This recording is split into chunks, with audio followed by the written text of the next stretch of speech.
Welcome back to another episode of The Cure for Cowardice.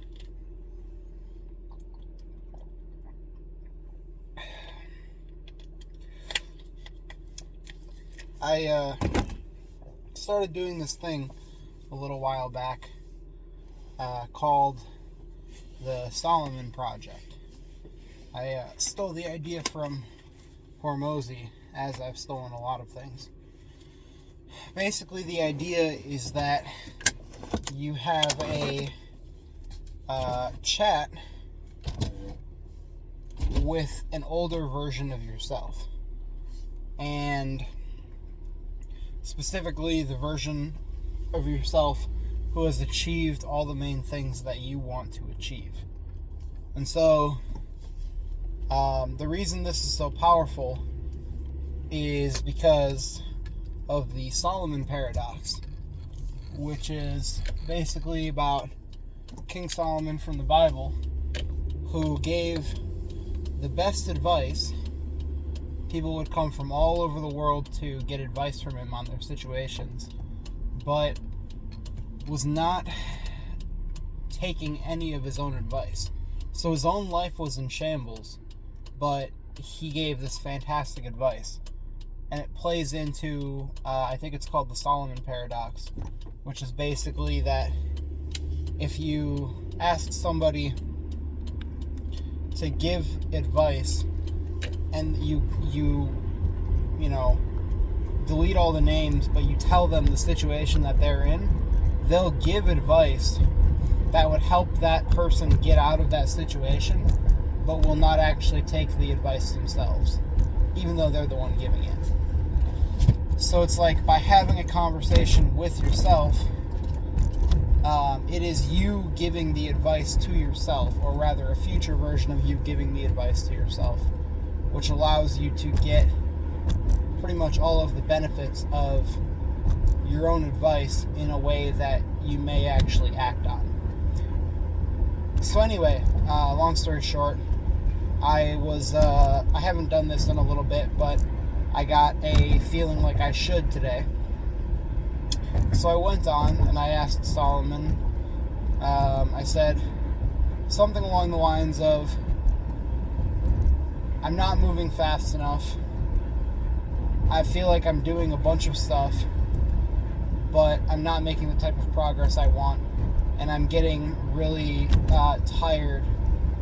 How do I keep going, and how do I actually start making progress on it? And the short version of his advice was, you said you were okay with a sprint because you knew it would be temporary. But instead of sprinting, you're jogging. Because while I'm filling up my day and while I'm doing all these things, I'm not doing any of them to the level that I should be.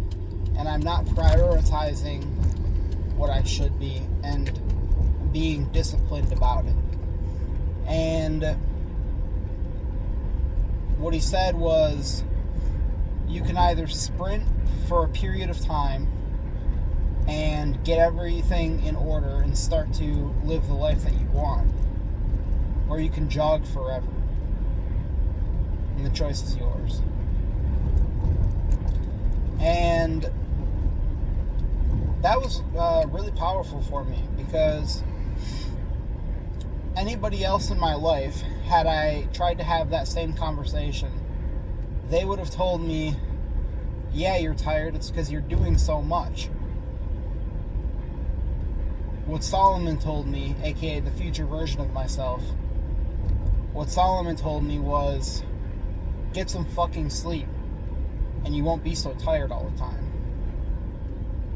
Have discipline and prioritize the things that are important, like getting proper rest, or you're never going to get ahead. You're going to jog forever. And anybody else in my life would have told me to ease up. And Solomon told me, I know you can do better. And I think that the lesson here is that sometimes nobody can give us the push that we need accept ourselves. And whether it be through some kind of clever use of, the future, or not, I forget what I was trying to say there. Whether it be through a Solomon project of your own, whether it be self-talk, whether it be through meditation, whatever form that takes, you are the one that has to live your life. You are the one that will face the consequences, and you are the one that will reap the rewards. And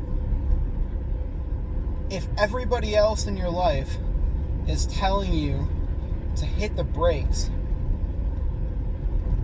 but you know that that's not the right answer, it's okay to disregard every single one of them, because they are not living your life. They don't know what you're capable of. They don't know what it's like to be you. And it's okay to be unbalanced for a period of time. It's okay to work most of the hours of the day for a period of time. Now, granted, if you are doing that, you better be damn well sure you're sprinting and not jogging. Because if you work all the hours of the day, but you aren't making progress on the things that matter most, then you're working on the wrong shit. So you better be damn well sure that you're not only working on the things that actually matter, but you're putting in the required amount of effort in order to see results. Because otherwise, you're going to be stuck in the same position for a very long time. And that's what gets painful. That's what gets miserable. I don't think anybody would have a problem putting in extraordinary amounts of work for a period of time if they knew with almost certainty that they would receive what it is that they're looking for at the end of it. The problem is, we say we want the world, and we aren't even willing to fight for a plot of land. Like, I don't know if that analogy makes sense, but if you're gonna be working, then put your fucking all into the things that matter. And if you need a push and nobody in your life is willing to give it, then it's you that needs to be the one that pushes. And talking to your future self is a really good way to do that, because that person knows what you are capable of now and what you are capable of by the time you reach their level. That person knows how much you can take. That person knows what the expectations are, and they're going to hold you to them, and they're going to be ruthless. But that person also understands when you leave it all out in the field, that there's a certain amount of grace that can be afforded. And they're not going to drag you through the mud when you legitimately gave it everything you had. But they'll know. You will know. If you had more left to give, you will know.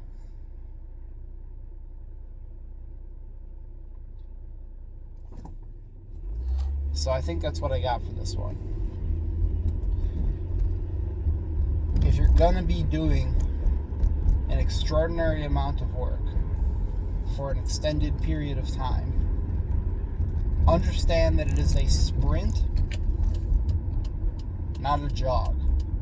Because if you're jogging, you may as well not even bother doing all the extra work, because you're only going to move slightly faster than you would if you were sprinting during a short period of time each day.